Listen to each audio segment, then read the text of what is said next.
Hey, hi, how you doing? This is the Gamertron and welcome back to the Gamertron Show. So in this video, let's talk about the Game Awards 2016. For some reason, I can't quite understand, the Game Awards were especially hyped up, talked about, and viewed this year, more so than other years. I don't know whether that has to do with the growing popularity of gaming, or the gaming community's continued desire for a more professional, more representative award show, or ceremony of some sorts for gaming. Whatever the reason may be, there was a lot more talk than usual over the Game Awards. Now, I've never, ever really cared about the Game Awards. Ever. Simply because, in my opinion, from all the information I've gathered, all the information, everything I've seen and heard and read up on the Game Awards, it doesn't represent gaming.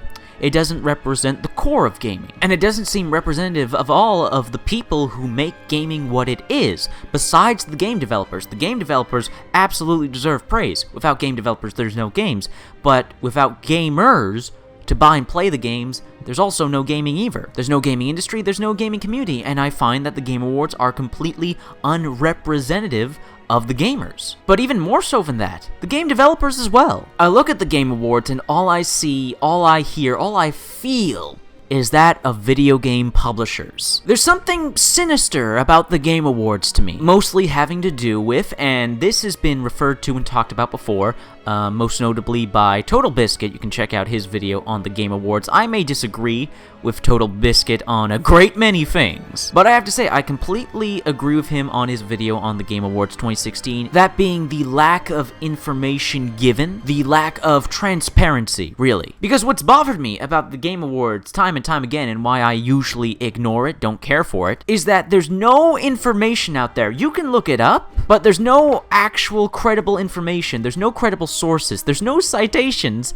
as to how the Game Awards picks its nominees. Nobody but the people actually working and putting together the Game Awards knows how the nominees are chosen. How do you get nominated in the Game Awards? What are the credentials? What are the standards to get in the Game Awards? Is it the number of copies sold? Is it the overall popularity of the game? The review scores of the game? Is this voted in by a few select group of people? Or are you asking and polling the community? What's with the secrecy? What's with the lack of transparency? Why is it not shown, revealed, put out into the open, how you get into the Game Awards, how everything is selected? I mean, if you look at film and television award shows and ceremonies, you can find online how nominees are chosen. They're very descriptive rules, regulations, standards, all that jazz, so you know how something, the Grammys, the Emmys, the Golden Globes, you know how stuff gets nominated, you know how stuff gets in, you know how stuff gets voted on. We don't know that with the Game Awards. What we do know is that there's jury selected and fan choice. And why is fan choice so limited? Who nominated the nominees for fan choices? Was it the fans? I don't remember seeing any emails or videos or announcements like, hey, Game Awards 2016, come and vote, something like that. I didn't see anything about voting being advertised in the weeks leading up to the Game Awards. Actually, you know what? Go back a bit. More importantly, who is this jury? Who is this jury that is selecting the nominees and selecting the winners for all these awards and Game of the Year and stuff like that? Who's the jury? Who's on the jury? Can we see who's on the jury? Oh, no, we can't? Why not? This is what I'm talking about. There's something fishy going on at the Game Awards, and I know this for a fact now, after the Game Awards 2016, for Overwatch winning the Best Studio Game Direction Award. You know what? I can understand Overwatch winning the Multiplayer Game of the Year Award. I can understand that. Would have preferred it went to Rainbow Six Siege or Titanfall 2, but you know what? I completely understand. At the moment, Overwatch is the most popular multiplayer game. Overwatch is an incredibly popular game. People love it, so I can kind of understand it winning Game of the Year. Seems a bit odd to me if it's just a popularity contest, and we're not basing games on objective quality, but whatever, okay, I can understand Overwatch winning the Game of the Year. Doesn't make sense to me from an objective standpoint, but it's extremely popular. I can understand it winning Game of the Year. I can understand it winning multiplayer. But Best Studio Game Direction? Overwatch and Blizzard winning Best Studio Game Direction. How and why? Why is there no how and why anywhere for how Overwatch and Blizzard won Best Studio and Best Game Direction, a multiplayer-only game that's lacking in game modes and only recently started adding significant game modes. Overwatch, the only game this year that's actually taken away content that's put in the game. Overwatch, a game with no single-player campaign. Blizzard, the developer who, up until recently, was trying to nickel and dime you for loot boxes. Gamble your money for cosmetics. Blizzard, the studio who succumbed and acknowledged the rambling nonsense and concerns of SJWs. Meanwhile, the runners-up like DICE, who even though I don't like Battlefield 1, made an incredibly clever and bold decision to make their next Battlefield take place in World War I, and now the game's incredibly successful because of it. I would think that would maybe get Best Studio Game Direction. id Software, with how they handled Doom, they've handled Doom amazingly. There's not much else that can be said. The game's jam-packed with content, is incredibly consumer-friendly, has had a ridiculous amount of free updates, adding even more content into the game and fixing issues? I'm surprised they didn't win Best Studio Game Direction. Naughty Dog are just amazing game developers. They make great games. They put a lot of work into their games. I can understand them winning Best Game Direction. Respawn Entertainment, with how they handle Titanfall 2, going out of their way, learning from their mistakes from the first game, adding a single-player campaign, making all their DLC, their maps, their game modes, their weapons, all upcoming gameplay-related DLC, making it all free, not having a season pass? Again, just learning from their mistakes from the first game? That's kind of deserving of Best Studio, Best Game Direction. What did Blizzard do?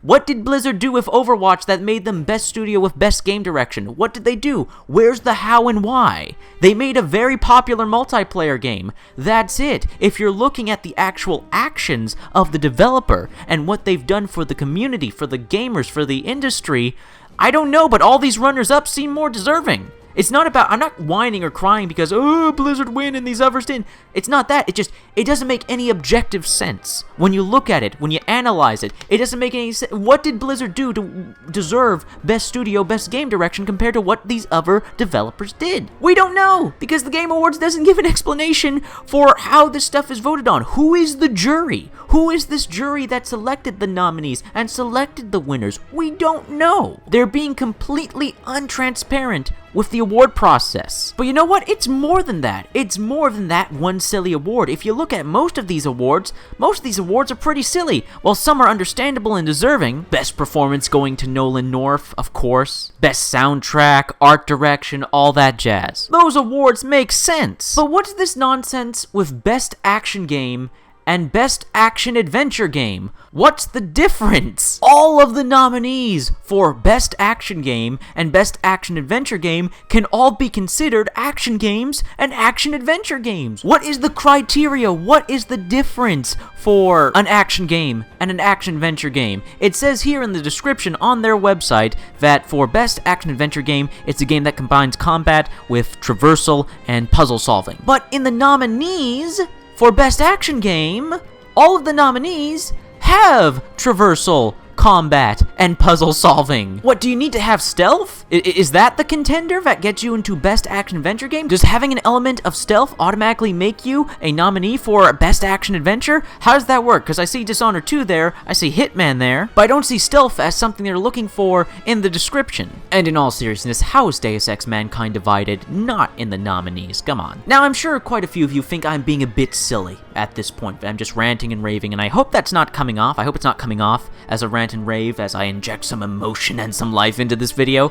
But if you still think that the Game Awards are credible in any way, shape, or form, even after the silliness with Best Game Direction and the weird confusion and contradictions of Best Action and Best Action Adventure Game, then here is the coup de grace. Here's the kicker. Here's the KO that just eradicates any credibility with the Game Awards. Best Role-Playing Game. How the fuck did The Witcher 3 Wild Hunt Blood and Wine win the Best Role-Playing Game Award? Now, don't confuse what I'm saying here. The Witcher 3 Blood and Wine is excellent. It's excellent. It's an excellent piece of game content. But here's the thing. It's not a full game. It's not a separate game. It's a DLC expansion to The Witcher 3, a game that came out last year. How in the hell is a DLC expansion a nominee for Best Role-Playing Game of 2016? That doesn't make any sense. That makes 0 cents. Now, if there was an award for Best Video Game DLC or Best Video Game Expansion, I can completely understand Blood and Wine winning. It would deserve it, honestly. Blood and Wine is a fantastic piece of content. But it is not its own game. It is not a separate game. It is a DLC expansion, and a DLC expansion should not be a nominee for Best Role-Playing Game of 2016, especially when it's DLC expansion material for a game that came out last year. Where is the credibility in that? Where is the sense? Where's the logic? Where's the objectivity in that? Dark Souls Free or Deus Ex Mankind Divided would have been better contenders. Would have been much suitable winners. Absurd. Just absurd. But you know what's even more absurd? There's an even more absurd award than that, and that's the Most Anticipated Game Award. Why is this an award?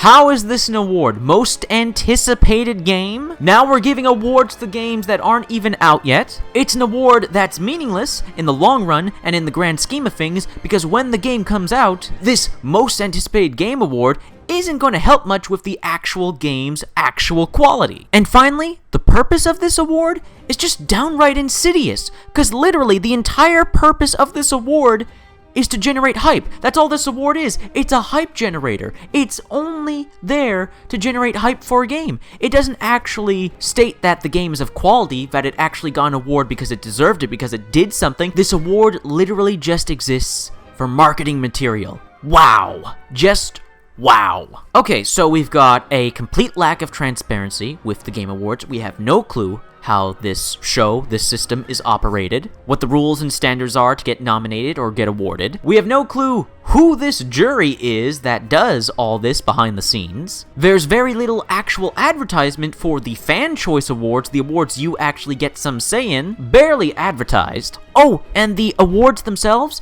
half of them are complete nonsense. Does this seem fair? Does this seem balanced? Does this seem representative of the amazing works of art, the amazing media, the amazing art form, the amazing hobby that is gaming? Does this seem like something that is worthy of gaming? Worthy of the beauty, the majesty, the ambition, the imagination of gaming? Why are there so few awards? Why are there not more awards given out to game developers? Like Best Community Manager, Best Game Director, Best Art Team, Music Team, stuff like that. Why does the Game Awards not actually celebrate the people who make games possible, the game developers? Why are the gamers not given more of a say? Why is the gaming community not given more of a say of, hey, these are the games we want to win these awards because these are the games that we love, the games that respect us, the video games we believe to represent gaming? Why is there no Best Free-to-Play Game Award? Why? The Game Awards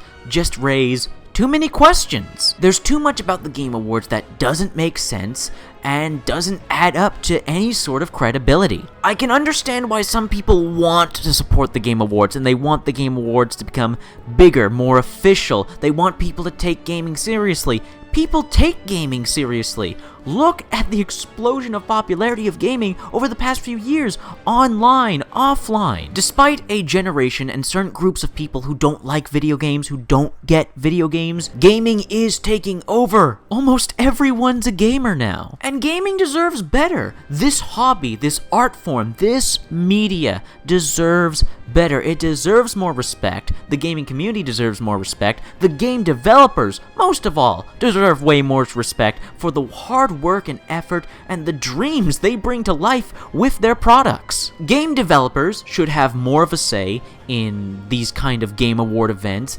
Gamers, the gaming community, should have more of a say in these kind of gaming events. The public as a whole should have more of a say in these gaming kind of events. Because what gaming does more than anything else is that it brings people together, that it creates community, that it creates friendship, that it creates these bonds. It is because of video games that I have met some of my best friends and the most important people of my life through video games. If I had not played video games, I would be a very different person than I am right now. I love gaming. I have the deepest respect for gaming, and I can't help but feel that it deserves more. It deserves better than these Game Awards. However, I will grant the Game Awards this. There were some genuine victors, there were some genuinely deserving awards, and there were some beautiful speeches given at the Game Awards, especially by the dad and the developer of the video game That Dragon Cancer. Beautiful speech. And of course, the incredible Nolan North, as awesome, heartwarming, and charming as ever, very deserving of that award. Like, there are some genuine moments. There are some genuine moments in the Game Awards. The problem is that there isn't enough. There isn't enough that's genuine about the Game Awards. There's too much that's manufactured. There's too much that seems like, and everyone likes to point this out, that the Game Awards are basically just the game advertisements, just a string of commercials with a few actual awards and genuine moments in between. Hopefully, one day, we will get a video game awards celebration show, program, whatever, that will truly represent the amazing thing that is video games and the amazing people who bring video games to life. Anyways, that's been a video. I hope you liked the video. If you did indeed like the video in any way, shape, or form, please be sure to hit the like button. Hitting the like button helps you, helps me, helps everybody involved with the video. If you hit the like button, please leave a comment. What are your thoughts, feelings, and opinions on the topics of this video? Let me know your thoughts, feelings, and opinions in the comment section below. I love reading comments, getting nearly enough comments. Please leave a comment. If you want to help out and support this video, then please share it on social media, Twitter, and Facebook. And if you want to help out and support me directly, then please consider pledging and becoming a patron on my Patreon. Anyways, guys, that's been a video, and I'll see you all later.